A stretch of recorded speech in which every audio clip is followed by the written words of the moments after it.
you that everything is everything. Everything is everything. Everything is everything. Everything after winter must come spring.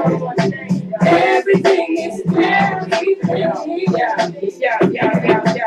Our philosophy possibly speak tongue. From Davidson Street Baptist, and fine linen. From the beginning, my practice extending across the atlas. I began this, flipping it together on the dirty mattress. You can't match this. Rappers.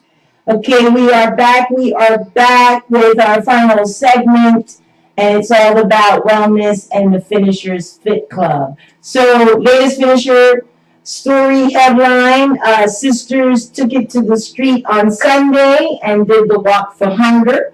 Our team captain for the finishers was Latasha Taylor, and from what I'm seeing from the pictures, I'm not sure who everyone is, but Tanisha walked, Lindsay, Renee, Cachet, Lily, are some of the sisters that walk. So we don't only just run, we walk, we support other causes. So once again, the finishers showed up and did their thing. So congratulations, ladies, on doing the Walk for Hunger, which is a huge walk here in the area. It's 10, I think it was 10 miles or more that they did. So congratulations on that. But we're calling May Finishers season because we are now deep in the countdown. May 29th, we are doing the Run to Remember. It's 33 as of now. I think it's 33 or 35 of us strong running either the 5 mile or the half marathon. And Hassan, it is on. We are on Map My Run. So we get to see what other people are doing. And as soon as you hear that sound of someone running, you're like, oh, I wasn't planning on running today, but I need to get out there because someone just ran and did it in like this clock time. But I did my long run on Monday, 10 miles at a 10.5 minute pace. Wow. I was in a zone. Like I turned everything off, and then when I turned it on, I was like, oh, I'm doing this, And then this morning I did 4 miles in a 9.35 split mile a minute. So I'm feeling good. So finishers, we are ready. And it's not just the fellows. The fellows are already talking trash to each other and whatever. The ladies, we're like supporting each other. But the ladies are trying to show up too. We're gonna be present. We're not just gonna be like, oh, we're not gonna keep up or whatever. We're training to finish in good. So that's the Finishers Fit Club segment. We've been sharing tips, uplifting each other as we get ready for this big race on May 29th. It's gonna be like the whole weekend. We're partying the whole weekend. Okay. So I might be like hard to find that whole weekend because between the partying and the running, we're all set. But I also wanted to start bringing in, as I start preparing for the race is thinking about resting. One of the things that has been something for me to pay attention to is the pace that we keep. And when do we know when to listen to the whispers that say you need to stop today, you need to remove yourself from this space, you need to take care of yourself, and that we need to start paying attention to that. I've been used to sort of running and doing exercising and not paying attention to when you're tired. And now training for this race, I didn't run Friday or Saturday or Saturday and Sunday, and then ran Monday that 10 mile. And I felt really good because I took the time to rest. And so resting becomes a lot more important when you're training, but also just because of the pace we keep, getting to bed on time, stopping the mind, stopping the body, and restoring and doing what you need. And my thing is, what are some of the things that you do to restore? Like I've been really putting more effort into my meditating, my yoga, my not answering phone calls after a certain time, my journaling, which I do every day, but doing me time and not feeling guilty about that me time, but knowing that that me time allows you to be better when you come out and meet other people. So, I'll be sharing little tips. So this week, my tip was, and something that I took upon and acted on myself, is how to restore and remove, disconnect, or go into solitude to a certain extent to regroup your mind, and then also to pause and rest your body to then be able to perform, better. Because those 2 days of resting allowed me to put in that 10 mile in a stronger way. So the wellness tip for the day is resting the mind and the body is key to better success in all your spaces. So for us to keep that in mind.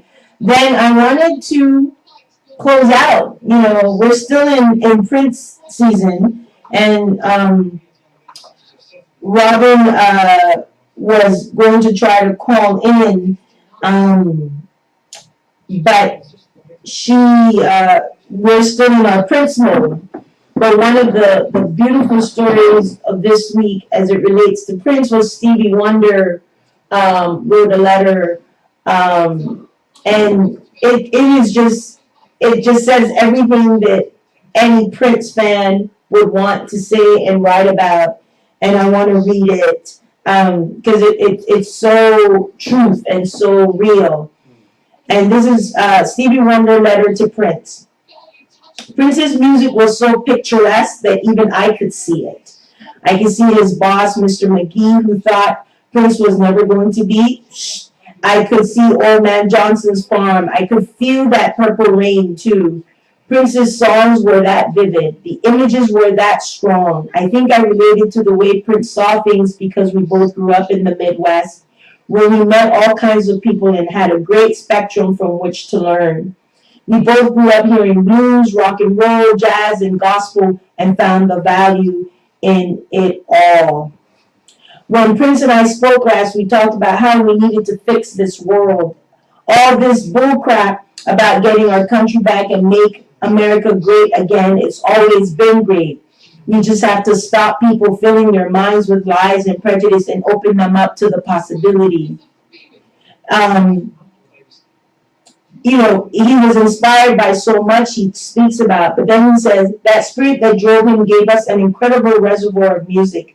He loved funk, so he really needed to know how to make things funky. He loved jazz, so he needed to break down what made things truly swing. If Prince wanted to talk about love and sex, he got really into that deep, and he made us see and feel it all with him. In fact, I'm trying to figure out, this is Stevie Wonder, this is how he closed it. I'm trying to figure out which child of mine was born because of listening to Prince. And I thought that was great. So Robin is going to call in. So Hassan, do we have so we can hear her. We can have a few closing minutes of an interview with Robin. So aside from myself, I don't, there's a couple of other people that are true Prince fan, and Robin is one of them, and I think we're both still like walking around in purple or something purple. I had my purple bandana running today, and she had on a purple shirt in school on Tuesday. We're still sort of in our purple mode. So is our call stuff ready? Mm-hmm. And see if she can. Or I'm going to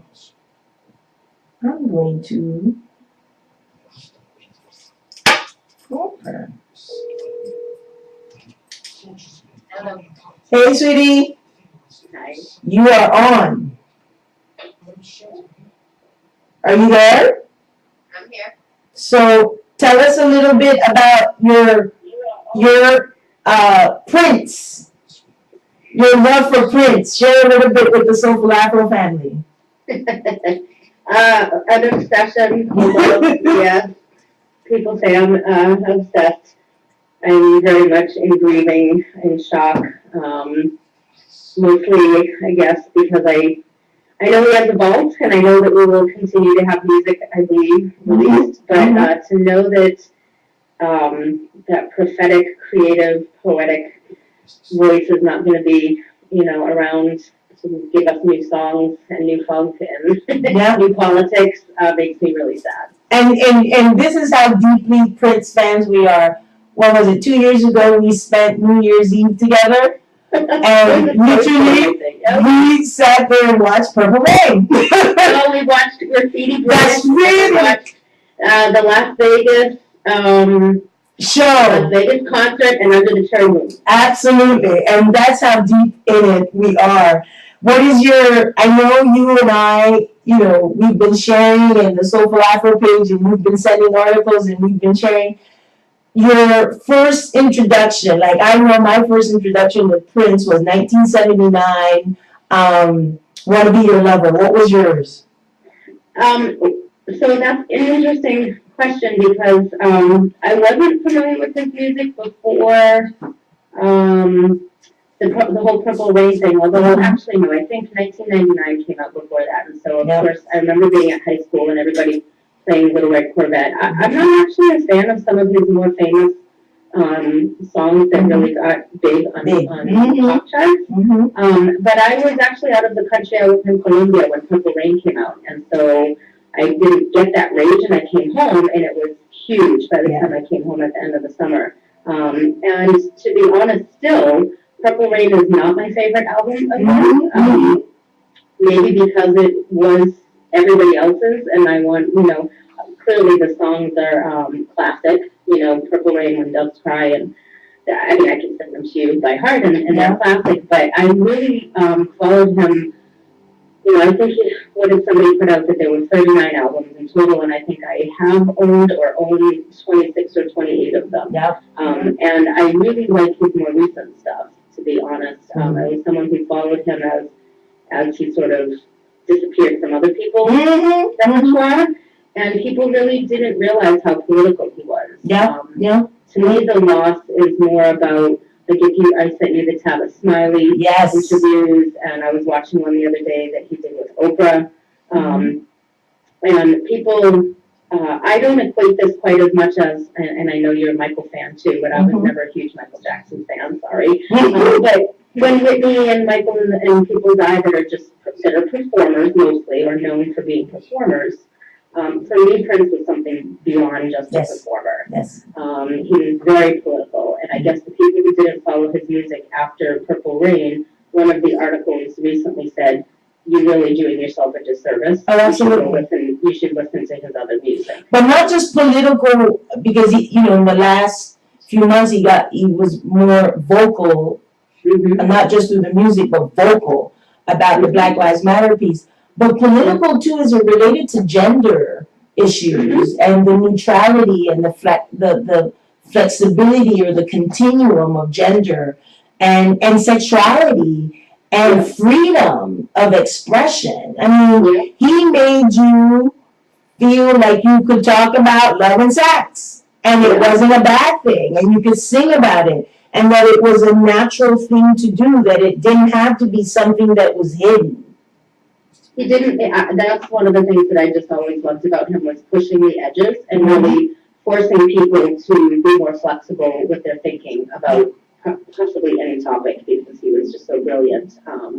But yeah, so many songs and just who he was, pushing the edges and being, one of the things I loved about him was the dichotomy or the juxtaposition, I guess, of being so kind of out there when he was on stage, which as a performer I can understand, and yet being so soft-spoken. I think there was a time when people thought that was all an act, and he was just doing that to be weird. But I don't think so. I think that was really his introverted personality in a way, and I think he had this attitude of like, if you can't accept my eccentricities, then And that's what I loved. My thing was the lyrics, the poeticness, the melodicness of it, the freedom of it, the fearlessness of it, and this sort of he knew who he was, and he didn't change it for anyone. I mean, and it was sexy. His own music and being so Yes. independent, to the point of changing his name, and that people thought, again, that was just him being weird, but then when you got